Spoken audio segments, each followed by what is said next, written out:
Et hey! Salut tout le monde, on se retrouve aujourd'hui pour une nouvelle vidéo, plus précisément un nouvel épisode de Jurassic Critique. Et ouais, je vous avais dit que ce format n'était pas mort, je vous ai pas menti hein. Mais aujourd'hui les amis, on se retrouve pas pour parler de mammouth ni d'homo sapiens, mais bien de dinosaures avec cette série, oui, parce qu'il s'agit là d'une série Terra Nova.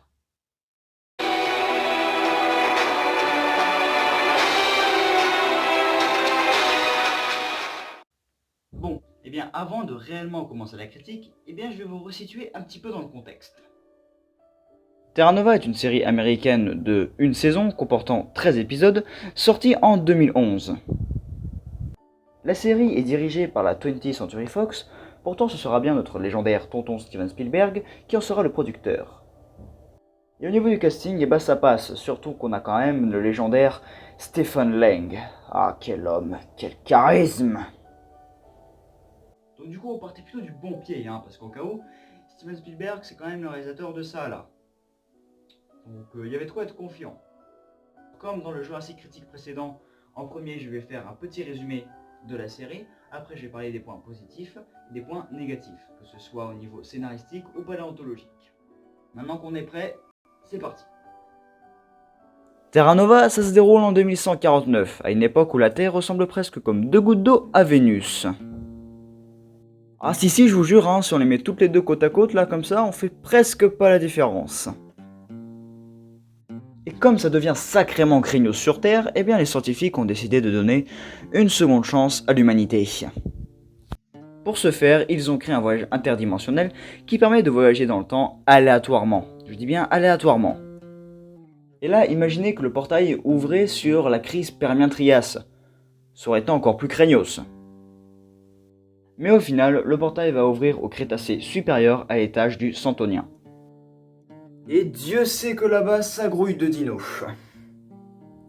Et dans tout cela, nous allons suivre les aventures de la famille Shannon, qui est une famille tout à fait normale aux États-Unis, qui voudra quitter 2149 pour s'offrir une seconde chance. Et la suite, bien sûr, on la connaît tous, hein, il y aura plusieurs péripéties, des problèmes familiaux, et à la fin de la série, une ouverture vers une éventuelle saison 2. Saison 2 qui a été annulée. Pourquoi? Je vais vous le dire. En fait, il s'avère que la première saison n'a pas été un franc succès. À vrai dire, c'était un flop. Donc du coup, la saison 2 a été carrément annulée. Voilà. Et maintenant, la question qu'on peut se poser, c'est qu'est-ce que j'ai pensé de Terra Nova, nom de Zeus? Alors, personnellement, je trouve que l'un des éléments qui m'a plus marqué, c'est l'histoire. Et non, remballe ton petit commentaire, ce n'est qu'un avis subjectif. Je trouve personnellement que l'histoire est originale. Voilà, c'est tout. C'est moi. Ouais, chacun ses goûts, chacun ses goûts, ouais. Voilà. Merci. Un autre point positif, selon moi, c'est aussi le commandant Taylor, vu que c'est tout simplement mon personnage préféré. Je trouve que c'est celui qui s'en sort le mieux, et puis le charisme de Stephen Lang.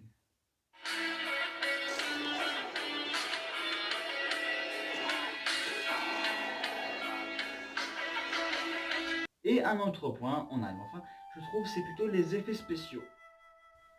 Je dis pas qu'ils sont très bons, mais je trouve que ça passe. Ça passe. Enfin, sauf lui là, mais lui c'est une exception.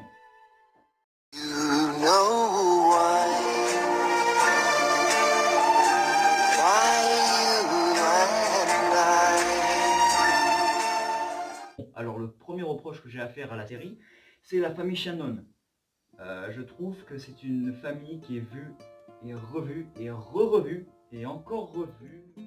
Pourtant, il y a bien des moments où la série essaie de faire en sorte qu'on s'attache à ces personnages. Mais c'est pas assez, c'est trop stéréotypé et on s'en fout presque totalement.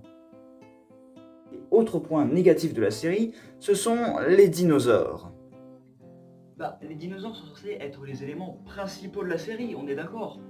Pourquoi est-ce que sur la saison, on ne les voit que 5 minutes? Et le pire, c'est qu'on nous avait promis d'avoir plein de dinosaures. Et puis au final, c'est un peu raté. Pourtant, je vais te dire, il y avait de quoi faire hein, niveau dinosaures. Je veux dire, en plus, en Amérique du Sud, au Cénomanien supérieur, c'est pas ce qui manquait du tout. On va enfin pouvoir parler des erreurs paléontologiques. Et il y en a. Oh oui. Bon, je ne vais pas parler de toutes les erreurs paléontologiques de la série, hein. Je vais seulement parler de celles qui m'ont plus marqué. Parce que je pourrais très bien parler de l'Allosaurus mentionné en début de série. Oui, oui, un fucking Allosaurus qui est censé avoir vécu au Jurassique supérieur, au Kéméritien, mais il est là, on sait pas pourquoi.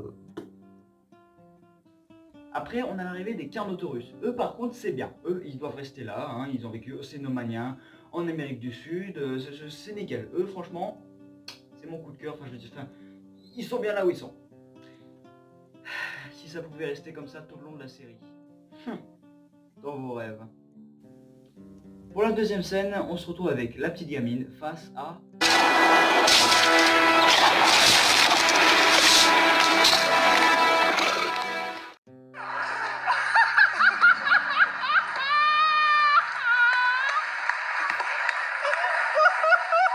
des brachiosaures.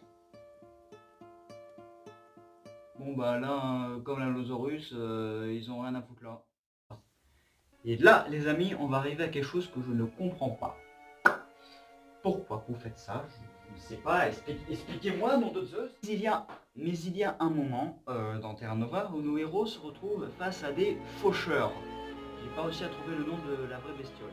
Sauf que le problème, c'est ça que je comprends pas, c'est que ces créatures-là, ça n'existe pas. Ce sont des dinosaures inventés. Je ne comprends pas pourquoi est-ce qu'on crée de faux dinosaures. On en connaît tellement, surtout que là dans la série, il y a les moyens de prendre des animaux qui n'étaient pas connus du tout, de leur mettre de la lumière, mais sauf que là non, bah, c'est complètement raté, et on a des machins qui n'existent même pas. On peut dire qu'ils se sont fait faucher. Sors et ferme la porte. Ouais, ça me semble une bonne idée, ouais. Merci. On continue. Ah oui, et si on veut continuer sur les dinosaures inventés, il y a aussi ce machin là. C'est comment déjà? Le Empyrosaurus. Un machin d'une vingtaine de mètres, un spinosauridé visiblement, et qui n'existe pas lui aussi, je comprends pas quel est l'intérêt. Et surtout, on n'est vraiment pas passé loin d'avoir un truc crédible. Vous savez pourquoi? Je vais vous le dire. Déjà, ils nous ont pas fait le coup du Spinosaurus en Amérique, c'est déjà ça. Mais sachez qu'il y a bien eu un Spinosauridé en Amérique du Sud, c'était l'Oxalaia. Le seul problème, c'est que l'Oxalaia a vécu au Cénomanien et non pas en Santonien, comme la série. Dommage. Le machin fait 22 mètres de long, c'est totalement énorme. Oui, moi aussi je peux me bourrer sur les tailles, sur le poids, tout ça, mais qu'est-ce que vous voulez, j'assume pas comme cette série. Ah, voilà. Bon, bah je crois qu'on a fait le tour, hein. Non, attends, il reste encore un truc. De quoi? Attends, regarde l'extrait que j'ai de passer.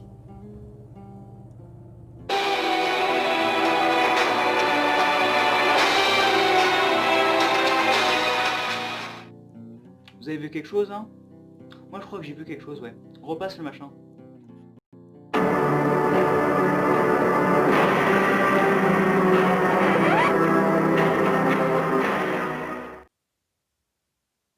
Je me casse d'ici. Hop hop hop! La vidéo va pas se terminer toute seule.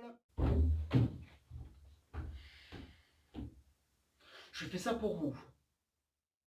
Alors que je vous explique vite fait. À la fin de Terra Nova et aussi dans l'intro, hein, on a un très beau plan de la planète où vivent nos héros, hein, très joli. Sauf que il y a un petit problème. Le continent là, le super continent là, sur lequel ils sont, c'est la Pangée. Au Cénomanien, la Terre elle ressemblait pas à ça. Elle ressemblait à ça. C'est beaucoup plus correct.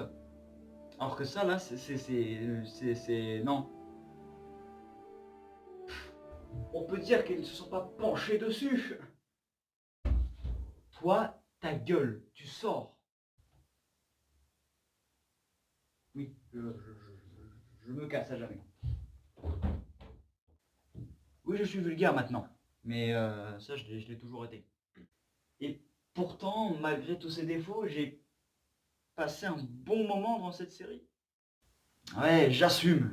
J'ai passé un bon moment en regardant cette série, hein, je me suis plutôt bien amusé. Malgré les multiples défauts qu'elle possède, hein, je ne peux pas les nier, malheureusement. Mais vous savez, comme on aime bien dire, il ne faut pas juger une série ou un film ou n'importe quelle œuvre sur un seul avis d'une personne qui n'a probablement pas les mêmes goûts que vous. Alors, dans un certain sens, oui, je vous conseille de regarder la série Terra Nova. Et bien voilà les amis, la vidéo touche à sa fin. J'espère que vous avez aimé ma petite critique sur Terra Nova. Hein. Si c'est le cas, n'hésitez pas à mettre un petit pouce bleu, partage, abonnement, commentaire, ça nous permet de discuter un petit peu. Et on se retrouve pour une prochaine vidéo qui sera assez spéciale. On va dire une série de vidéos qui sera assez spéciale. Dans tous les cas, je vous dis à plus pour la prochaine vidéo et n'hésitez pas de regarder des films et de vous intéresser à la paléontologie. Au revoir. Bonne soirée, bonne journée, bonne nuit.